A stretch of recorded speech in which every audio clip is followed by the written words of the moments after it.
We already got scammers in the live chat. Wow, I we think we haven't are. seen those in a while. All right, hey guys, welcome back to The Daily High with your host Matt McGregor and Tone Vase coming at you live from Tokyo. Tokyo, Japan. We're in a little tiny cubicle. Holy shit! But we are smack in the center of Tokyo. We are in where are we? Shinjuku. We're in Shinjuku. We were just having some beers over in Shibuya area. It was great. We're about to go out again, and man, Japan is absolutely awesome. Wanted to do this show. I haven't seen Matt in forever in person. It's been about a year, man. No, you saw me in Denver like a month Oh, ago. Denver, right? For one day in Denver, man, that was a fun night. Yeah. And man, unfortunately, he missed the financial summit, but that's okay. I'm gonna drag him out to Roatan the next time I'm having friends over for um, a beach fun time. Hey, thank you so much for watching us. It was a little early in New York, but we do have people here. Cheers from Bangkok. Wow, Raj, Bangkok. I was just there in Bangkok. Man, you should have hit me up. Your phone's ringing. That's okay. All right. We are going to the charts. We only have one screen share today. It will be mine, but we're going to open up. Alpha Numerics is already open. Matt, we got the green wave. Yeah, the waves turn. Tell us about it. The waves turn green again, which is fantastic. Often it'll turn green, and then there'll be, it's not an immediate kickoff signal. But especially with that line you've drawn in there, that descending line, I really like that as well. I do see some resistance there, but and coming back down to retouch on the moving averages makes a lot of sense to me as well. But overall, I couldn't be more bullish and happy with that recovery that Bitcoin had. Sustaining that 50 simple moving average on the weekly time frame was key for me. I don't know if you have the Copic curve there and the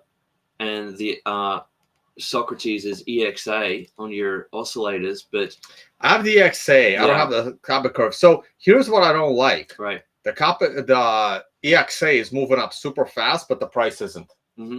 That's a little concerning. I mean, it moved up 20% from that cross. I mean, that's not nothing, but yeah, that is true. This was it's been about a week. I don't think it went up that much. I don't know if it went up 20%, but yeah, I guess it did well. Man, I want to see us. I want to see us start to consolidate up here at just above 100. Yeah, I really want to see us consolidate above 100. So the wave was green. So black box is activated. Yeah, I mean, any trades taken on? Are you back to 15-minute charts? What were the adjustments? Well, we've made heaps of adjustments to the black box. So all the trades, all the bots are trading. We've got a brand new spot bot, which is live and active in a trade right now, which is really an investment bot. And it'll make a handful of trades a year. Every time the wave is green, it's a really fantastic compounding bot that uses no leverage as well. So we've just been launched, and that's really exciting. I'm interested to see what the RSI looks like on the weekly, because I think that's going to get a cross coming in soon too. Not the RSI, sorry, the MACD. What does the MACD look like? Is that getting that cross? Yep, the cross is coming in about 2 weeks. Yeah, I like that. If we continue to rise a little bit, we should get the cross in 2 weeks from now. Going into June, there should be a cross for sure. I'm feeling really good about the price. You also feeling good? Oh, not even into June, or before that. I do feel good about the price, but okay. So there's two ways to feel good about the price. I feel good about the price that I'm confident that the lows are in. Right. I'm confident that this pullback was here to stay. I mean, I only expected this pullback to go no lower than 71 anyway, right? We came down to 74. So we kind of missed my perfect buy zone, but we had a good buy zone. I mean, we bounced off a moving average and we had a weekly MRI buy. Would have been more perfect if we had fallen to 71, but 71 was my ultimate low. 71.5 was my, worst case scenario. So now I am very confident that the lows are in. Am I confident we're going to break out to 120? No, I still don't think we're going to 120 until Q4. So I still think we have a lot of time to consolidate between 102 and a little bit lower than now, and 90. So I think between 90 and 100, we'll be here for at least 3 to 4 months. I mean, that's consistent as well. I mean, Bitcoin tends to make all of its money in a very short amount of time and then goes into a consolidated range. And I think that makes sense. So right now we're stuck at resistance. We have this downward trending trend line, which we hit. We do have a green star candle, but I think that's a bug again. Like these bugs didn't exist. I think the code isn't functioning as well these days. Because like TradingView probably changed some stuff. In order to keep the green star candle, we needed to close above the prior swing high, but we did not. So this green star should have gone away. And you can see it right there. It's because you're using the index charts where that candle is false. You see how that should be green. That could be it. There could be something wrong with like the data. No, this candle could be red because it would have fallen from top to bottom. But look where it started. It doesn't make sense. Yeah, you're right. That doesn't make sense. On a weekly chart, that's actually impossible. Yeah, there's something off with this, with the index on TradingView. I mean, this candle didn't open right either. So there's something off a little bit here.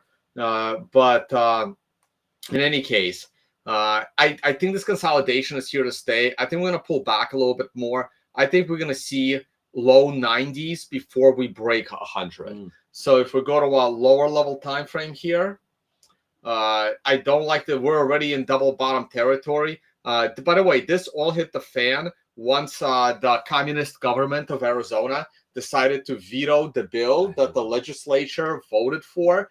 I mean, Arizona did have one of the most fraudulent elections in America, and unfortunately for governor, and the governor of Arizona rejected the Bitcoin bill. I think that had a lot to do with this. That's okay. I mean, it's I really don't mind. It's a bit of a double-edged sword with the government buying Bitcoin. Yes, the price of Bitcoin will rise if the government starts buying Bitcoin, but I don't want the government to be buying Bitcoin. So I'd rather have normal people get wealthy before the government does. So I really don't care that the state of Arizona will not be purchasing Bitcoin. They'll start purchasing Bitcoin when it's breaking $250,000. Yeah, and that was the press conference that came out. They said Bitcoin's too risky an asset or something at this time. So they want to wait till it's right. They want to wait till it's $250,000 or $1 million of Bitcoin. So I was really hoping to get to the next MRI top over here and hit some resistance before going down, but that won't change. So now what's happening is we're going down. I am going to delete these arrows. I don't want to like do a show in 3 days from now saying that I called this perfectly. But what's happening now is we are getting a pullback. We are going to go into a red count. It kind of sucks. We're still in the green count. We're getting a price flip now. But now we're at a double bottom. So now I think we are going to go a little bit lower, but that's okay. We're allowing the moving averages to consolidate and get together. How low can we go? Well, we can go as low as 88. I don't really want to see us go, well, maybe 89. I don't really want to see us go as low as 89. I would rather just watch us consolidate here, let the next moving average, come up. Once all moving averages cross over, Consensio would be fully bullish. I'm okay with this. I don't like this double bottom scenario. A good friend of mine messaged me today asking me if I'm going to buy this dip. I'm not buying this dip. This is one of those areas where, for me, this is the worst place to buy. I will buy at 2 places, either closer to 90 on a proper dip. This is the 200 moving average, by the way. Either I'm going to buy at 90 or I'm going to buy at the break of 98. Those are my 2 areas to buy. And remember, this purple line, this turquoise line, this is where I originally sold at 97,800, and then everyone on Twitter made fun of me forever. And here we are, like 6 months later, and we're still below that line, right?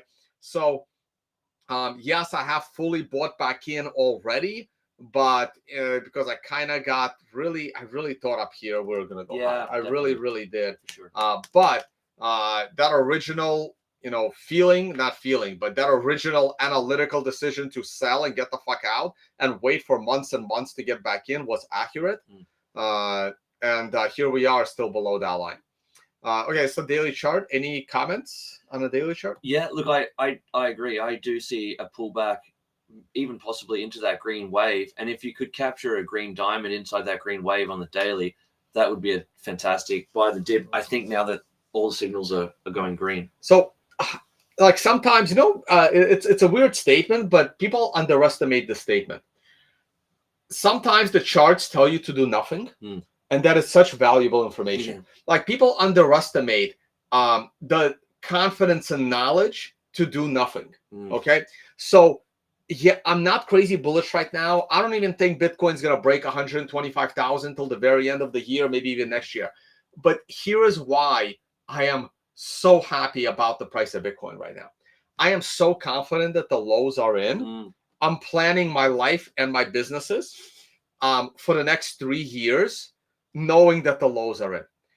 The confidence that I have right now that we are not going below 80,000 allows me to plan my life for the rest of my life, right? Yeah. Like certain decisions are being made right now with investment, with property, other financial obligations, planning for the future, like with the assumption that we're correct. not going below. Like right here, my planning for what I'm gonna do at the end of the year, in the beginning of April, is so different than my planning for I'm gonna do at the end of the year this year, right? Because when we're sitting here, I don't know where the lows are gonna be, and I don't know how long it's gonna be there, right? Like I can't make plans. I can't like tell people, hey, I really like your company. I want to be a seed investor. Can we talk in 2 months? I'm probably gonna, jump in on this deal, right? I'm not. Well, like I'm really scared to make that statement right here, right? Yeah. And right now I'm like, hey, can we do a call next week? I'm actually really interested in what you guys are building, right? Because I have such confidence that the lows are in that I'm willing to make plans for the next 6 months as to how I'm going to allocate my network. Mate, 3 weeks ago, I was like, oh, I gotta be careful with money and and last week I was like checking the prices of wood cabins in like Japan. Do you know what I mean? Right. That's the thing. Like the price of Bitcoin is not that different from here, right? Like, and also, forget the lows, right? Let's go back 3 months. Let's go back to the same exact price of Bitcoin, right? So let's go back to February when the price of Bitcoin is 94,000 and crashing, right? Like on this day right here, literally on February 24th, when we are coming back to the floor for the 8th time, and I am so miserable and so scared of how low it's gonna go. Trust me, I'm not looking at log cabins in Japan, right? But right now, I'm like, hey, Matt, let me know if you find anything interesting, right? Because I am so confident that the lows are in and that we are going to end this year with above $125,000 Bitcoin. I'm like, hey, if you run across something really, really cool over the next 6 months, I may be interested, right? It's just a completely different perspective on your near-term and long-term future of life and investment. And it's funny, the whole market has that same feeling. Whatever you're feeling, everybody else is feeling probably too. So that's why parabolic moves happen when the confidence comes into the market. And so let's just hope with this green wave and maybe a small correction, once we start getting above 98 again, I think that feeling will be palpable. Oh, so I'm being told in the live chat that FOMC is tomorrow, which I was not paying attention to because I am enjoying Southeast Asia. So let's see what's going on. So we have a 97% chance that Jerome Powell is not going to lower interest rate, contrary to what Trump wants him to do, and this is totally expected. So I'm not expecting much, and if Powell gives you a little bit of a dovish voice that he may lower interest rate, and I think that's what Powell's going to do. I think Powell is a smart guy, and he's going to pretend like he's ready to lower the rate just so Trump doesn't fire him like a fry cook, and I think this will be good for the market. Trump has also completely shut up about the what do you call them? The tariffs, and because he's realizing how badly he's been fucking the economy up. Here's the hourly chart. Wow. I don't think Trump can fire Powell though. He can fire Powell. Are you sure? Yeah, I'm sure. There's the FBI can pay Powell a visit and let him know nicely that he needs to retire. Like there's always what like I'm sorry, like I keep saying, if a president gets to select a person to replace you, he has the ability to make sure you resign or move on to another job. Right. Like it's it really is that simple. So here's the hourly chart. I don't like this hourly chart. It looks like it wants to go a little bit lower. Here's the 4-hour chart. I don't like this chart either. It looks like it wants to go a little bit lower. Any other oscillators you want to take a look at? No. Any other Can charts? you put on alphametrics on the 4 hour?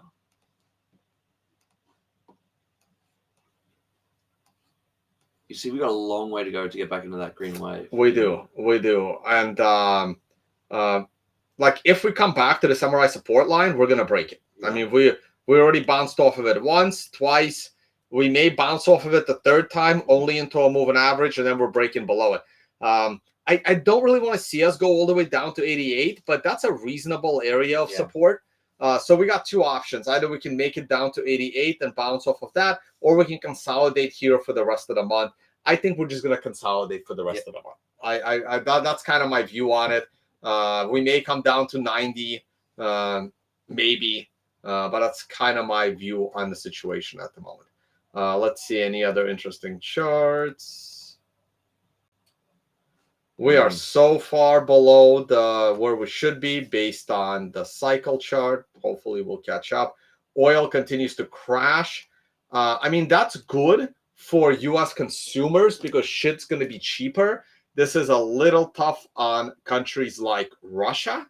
So this is, I guess, America's way to try to bring down the Russian economy. But I think Russia will be fine.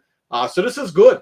I mean, low price of oil, as surprising as it is good for the U.S. consumer. It will lower the inflation problem because sooner or later, the price of oil could go up. I mean, look, the good news is oil is not a scarce asset. There's plenty of oil to go around. And if the U.S. wants to mine the shit out of oil to keep the price of oil lower, I mean, that's, I guess, Trump's way of lowering inflation as he tries to raise inflation through tariffs, which is fine, I guess. I mean, look, as a U.S. consumer, if the price of oil is back down to $20 a barrel, life becomes cheaper. Everything in your life will be cheaper if the price of oil is low. Do you think that that's great? Is Trump buying more oil to fill up the reserve right now? He's been buying a little bit more oil to fill up the reserve, very, very little. So I did update the oil reserve stats. When Trump came into office, like everything kind of shut down. When Trump came in, everything kind of shut down, and Trump has been refilling the reserve, but very, very little, very little. So he's slowly filling up the reserve. I haven't gotten the last week or two numbers. My last number was from April 11. We can get, a couple of more recent numbers. It's been a month. He's been slowly filling it up. So, but again, his goal is to lower the price of oil. Today's Monday, right? Let's see how the numbers closed for the ETFs. Wow, that's a big number. Look at this, dude. BlackRock is just absolutely like they're, yeah, it's like a big Pac-Man just destroying them all. Like, for example, like 9 months ago, some of these had more Bitcoin. Yeah. Like 9 months ago they did. Like, I remember ARK having over 50,000 Bitcoin when iBit had like 400,000. Now iBit 600,000 and ARK is down. So this month already, wait, that's April. May started already, didn't it? Yeah. We're in May already? Yeah. Fuck, I didn't update this. Oh, that's bad. Are we in May already? Yeah. Shit. Oh, this is going to be so hard to backtrack. Fuck. Oh, no, it's not. Oh, we're only 2 days into May. No, 6 days. 4 or 5 days. Oh, I don't have the number yet. Okay, I have to do some math here. I'm going to have to subtract these numbers.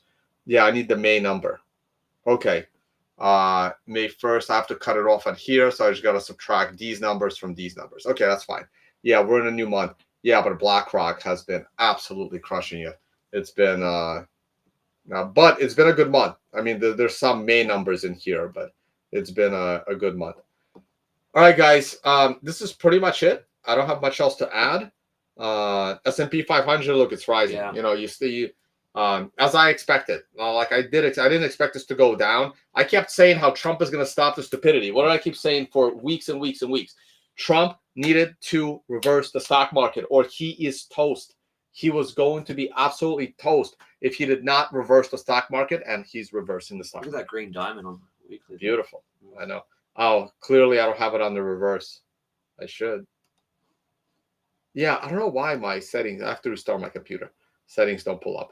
We had a green diamond. We had an MRI buy. This is the weekly chart. Here's the daily chart. The S&P. The wave's about to turn green.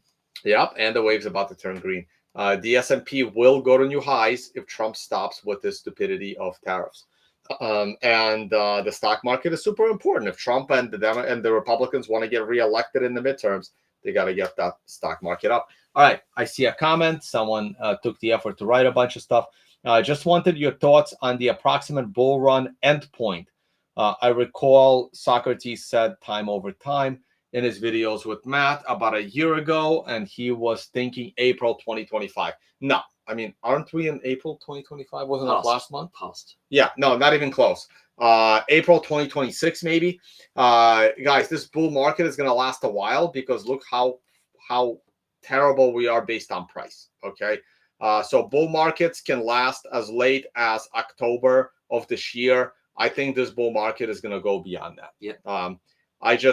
We have not had any price gain. I can see us start to rise in October of 25, and I can see us topping out sometime in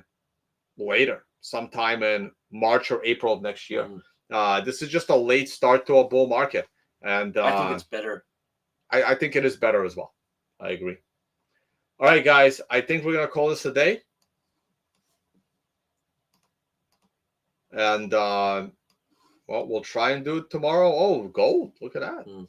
Second consecutive MRI top. We had the reversal candle with C. Gold's popping a little bit. That's good for Bitcoin, but I'm skeptical that gold's going to go too much higher. I think gold's going to consolidate as well for a while. But if the stock market has bottomed and the stock market's going up, that is so good for Bitcoin. Amazing for Bitcoin. All right, it's time for us to go get a drink. And thank you all for watching, guys, and see you all on the next one. Let's stop the screen share here. And we're going to go have fun in Japan.